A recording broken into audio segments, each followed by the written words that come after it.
कहानी की शुरुआत होती है 1922 के समय में एक छोटे से गांव को दिखाते हुए।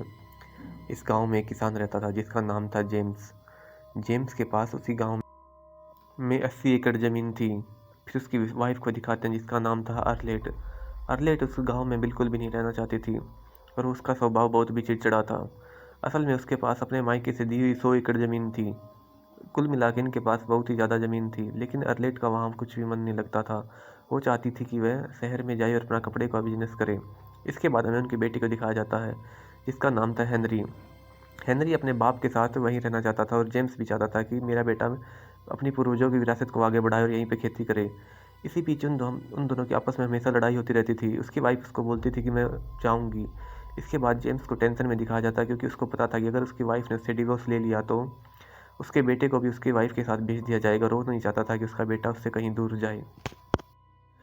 जब एक रोज़ अर्लेट शहर से वापस आती है तो जेम्स समझ जाता है कि ये किसी न किसी वकील से मिल के आई है और अब तो ये मुझे पक्का डिवोर्स दे देती है। इसके बाद जेम्स को अपनी वाइफ पर बहुत ही ज़्यादा गुस्सा आता है और वो उसको रास्ते से हटाने की सोचता रहता है, लेकिन वो सोचता है कि अगर हेनरी को पता लगा तो क्या सोचेगा।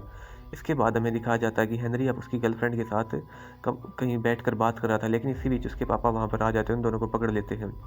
इसके बाद जेम्स कुछ ना कुछ तरीका बताता है और वो हेनरी को कहता है कि अगर तुम्हें अपनी गर्लफ्रेंड के साथ रहना है तो तुम्हें मेरे पास ही रहना होगा, लेकिन तुम्हारी माँ तुम्हें यहाँ से लेके जाना चाहती है।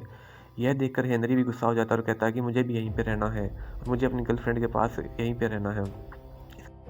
जेम्स उसको बताता है कि हमें तुम्हारी माँ को रास्ते से हटाना पड़ेगा।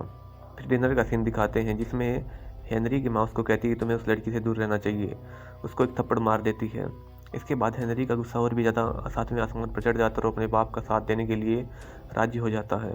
फिर अगले सीन में हमें दिखाते हैं कि जेम्स और उसकी वाइफ कहते हैं कि जब तक हम साथ हैं हमें अच्छे से रहना चाहिए। यह सुनकर अर्लीट भी खुश हो जाती है। आखिरकार अर्लीट भी उसी के साथ रहना चाहती थी। वो तो बस शहर जाने के इरादे से अपने परिवार से दूर जा रही है। इसके बाद जेम्स उसको धोखे से बहुत ही ज़्यादा ड्रिंक करा देता है। अर्लिन से चला भी नहीं जा रहा था और जेम्स उसको उठाकर उसके बेडरूम में छोड़ देता है। इसके बाद हेनरी अपने बाप को कहता है कि हमें ऐसा नहीं करना चाहिए, लेकिन जेम्स कहाँ मानने वाला था। जेम्स उसको भी मैनिपुलेट कर देता और अपने साथ काम पे ले चलता है। फिर ये लोग उसकी अर्लीट के पास जाते हैं और उसके दम घोटने लगते हैं। थोड़ी देर तो वो बहुत ही ज़्यादा छटपटाती है, लेकिन थोड़ी देर बाद एकदम शांत हो जाती है। फिर ये लोग उसको ले जाके कुएं में डाल देते हैं। जेम्स उसका सामान भी सारा बांध कर ले आता है जिससे सब लोगों को लगे कि वो घर छोड़कर चली गई है। इसके बाद उसकी सड़ी गली लाश को कुएं के अंदर दिखा दिया जाता है। फिर ये लोग कुछ ना कुछ तरकीब अपनाते हैं और अपनी एक गाय को पकड़कर कुएं के पास ले आते हैं। उसको भी अंदर डालने की कोशिश करते हैं और एट द एंड उसको अंदर डाल ही देते हैं ताकि किसी को पता ना लगे कि कुएं के अंदर किसकी लाश सड़ रही है। इतनी देर में ही अर्लीट का वकील भी वहीं पे आ जाता है उसको ढूंढते हुए और वो कहता है कि मुझे अर्लीट से मिलना है।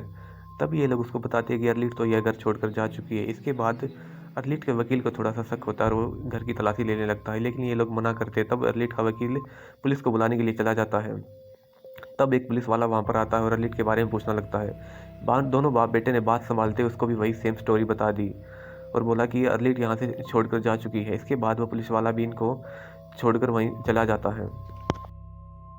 फिर ये लोग उस कुएं को भी बंद कर देते हैं मिट्टी से। इसके बाद कुछ समय बीतता और ये लोग अच्छे से खुशी खुशी रहने लगते हैं। कुछ समय बाद इसने अपना लोन भी चुका दिया था क्योंकि उसकी फसल अच्छी हो रखी थी। लेकिन उसके बाद हेनरी थोड़ा सा चुपचाप रहने लगा। यह देखकर उसकी गर्लफ्रेंड उसके पापा को कहती है कि कुछ समय से हेनरी एकदम चुपचाप रह रहा है, लेकिन जेम्स इस बात पर ध्यान नहीं देता और उसको समझाता है कि कुछ समय बाद खुद वो ठीक ही हो जाएगा। फिर कुछ समय बाद जेम्स को कुछ आवाज़ें सुनाई देती है और वो जाता है कुएं के पास, लेकिन जैसे ही वो वापस आता तो उसको पता लगता है कि सामने कोई खड़ा है, लेकिन यह तो और कोई नहीं हेनरी ही था। यह सोचकर वो दोबारा से वापस अब सोने चला जाता है। जेम्स अपने तबेले की कुछ मरम्मत कराता है। फिर उसके ऊपर एक और नई मुसीबत मुसीबत आ जाती है। उसका बेटा उसको बताता है कि मेरी गर्लफ्रेंड प्रेग्नेंट है। यह सोचकर तो जेम्स और भी ज़्यादा गुस्सा हो जाता है। इसके बाद हमें दिखाया जाता है कि उन दोनों बाप बेटे के बीच थोड़ी सी बहस होती है। फिर उसकी गर्लफ्रेंड का पिता जेम्स से मिलने के लिए आता है और उसको कहता है कि मुझे कुछ पैसों की ज़रूरत है। अगर तुम मुझे पैसे दे दोगे तो मैं अपनी बेटी को यहाँ से भेज दूंगा, लेकिन जेम्स कहता है कि उसको मेरे पास तो पैसे है ही नहीं। इसके बाद उन दोनों की थोड़ी बहुत बहस होती है। इसके बाद उसका पिता वहाँ से जाने लगता है। इसके बाद हमें दिखाया जाता है कि उसके उसके पड़ोसी की या उसकी वाइफ के साथ बहुत ही अच्छी बनती है। देखकर जेम्स को और भी ज़्यादा गुस्सा आने लगता है उन दोनों के ऊपर। इसके बाद जैसे ही वो अंदर आता है तो बाप बेटे के अंदर भीतर और भी ज़्यादा बहस होने लगती है और जेम्स को उसका बेटा कहता है कि अगर आप मेरी हेल्प नहीं करोगे तो मैं यहाँ से भाग जाऊँगा। लेकिन जेम्स इस बात पर बिल्कुल भी ध्यान नहीं देता और उसको लगता है कि वो झूठ बोल रहा है। फिर जेम्स बैंक में जाता है, उसको क्योंकि उसको कुछ लोन चाहिए था। वो सोचता है कि अगर मैंने कुछ लोन ले लिया तो मैं अपने बेटे की शादी कर दूंगा, जिससे दोबारा से उसका परिवार सुखी हो जाएगा और वो सारे साथ में रहने लगेंगे। लेकिन जैसे ही वह बाहर जाता है तो उसको हेनरी का एक लेटर दिखाई पड़ता है। हेनरी ने उसमें लिखा था कि मैं अपनी गर्लफ्रेंड के साथ ये घर छोड़कर जा रहा हूँ और कृपया मुझे ढूंढने की कोशिश ना करें, और मैं आपकी गाड़ी भी लेके जा रहा हूँ। इसके बाद जेम्स एक बिल्कुल अकेला पड़ जाता है। इसके थोड़ी देर बाद हमें पुलिस वाले के द्वारा उसको जेम्स को बताया जाता है कि तुम्हारा बेटा शहर में कुछ चोरियों को अंजाम दे रहा है। यह सोचकर तो जेम्स और भी ज़्यादा टूट जाता है। उसको समझ नहीं आता वो क्या करे। इसके बाद वो दारू के नशे में रहने लगता है। इसी बीच उसको अपनी मरी हुई वाइफ के विजन्स भी आते और यह देखकर वो और भी ज़्यादा डर जाता है। फिर उसको थोड़ी सी चोट भी लग जाती है और वह अपना इलाज करवाने के लिए जैसे ही हॉस्पिटल की तरफ जाने लगता है तो उसकी गाड़ी स्टार्ट ही नहीं होती। यह देख और भी ज़्यादा बेचैन हो जाता है। इसके बाद वह सोचता है कि मुझे अंदर ही चला जाना चाहिए और वह अंदर आ जाता है वापस। फिर उसको उसकी मरी हुई वाइफ जिसको उसने बेरहमी से मार दिया था उसको दोबारा दिखने लगती है।